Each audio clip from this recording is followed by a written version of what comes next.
ಎಷ್ಟು ಅದಾವ ಒಂದೇ ಆಗೈತಿ ಸ್ಟಾರ್ಟಿಂಗ್ ಇಲ್ಲಿಂದ ಹಿಡ್ಕೊಂಡು ಎಷ್ಟಾಗದಾವ ಒಂದೇ ಆಗೈತಿ ತುಕಡಿ ಎಷ್ಟದಾವು 1 2 3 ಈಗ ನೋಡಿ ಇದು ಎರಡರಲ್ಲೇ ಕೆಳಗೆ ಹೋಗೈತಿ ಅಂದ್ರ ಈ ಪಾಯಿಂಟ್ ಎರಡರಲ್ಲೇ ಕೆಳಗೆ ಹೋಗೈತಿ ಈ ಪಾಯಿಂಟ್ ಎರಡರಲ್ಲೇ ಕೆಳಗೆ ಹೋಗೈತಿ ಇದ್ರದ್ದು ವೆಲಾಸಿಟಿ ಹೇಳ್ರಿ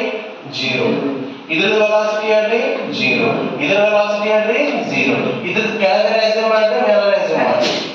ಓಕೆ ಈಗ ಹೇಳ್ರಿ ಈ ಲೆಂತ್ ಹೇಳ್ರಿ ಈ ಲೆಂತ್ ಇನ್ಕ್ರೀಸ್ ಆಗುತ್ತೆ ಡಿಕ್ರೀಸ್ ಆಗುತ್ತೆ ಇನ್ಕ್ರೀಸ್ ಆಗುತ್ತೆ +2 ಇದಂತೂ 0 ಐತಿ ಇದು ಹೇಳ್ರಿ ಇದು ಇನ್ಕ್ರೀಸ್ ಮಾಡತೈತಿ +2 ಇದು ಎಷ್ಟೈತಿ 0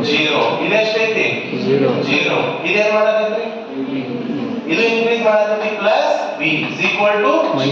ಸೊ v ಎಷ್ಟು ಬಂತು -4 ಮೀಟರ್ ಪರ್ ಸೆಕೆಂಡ್ ಮೈನಸ್ ಯಾಕೆ ಬಂತು ಅಂದ್ರೆ ನಾ ಡೈರೆಕ್ಷನ್ ಏನ್ ಮಾಡಿದ್ರಿ ರಾಂಗ್ ಅಸೈನ್ ಮಾಡೀನಿ ಇದು ಮ್ಯಾಲ ಹೋಗಿ ಇದು ಕೆಳಗೆ ಬರತೈತಿ ಇದು ಮ್ಯಾಲ ಹೋಗ್ಬೇಕು ಅದಕ್ಕೆ ಮೈನಸ್ ಬಂತು ಸೊ ಆನ್ಸರ್ ಇಸ್ ವಾಟ್ -4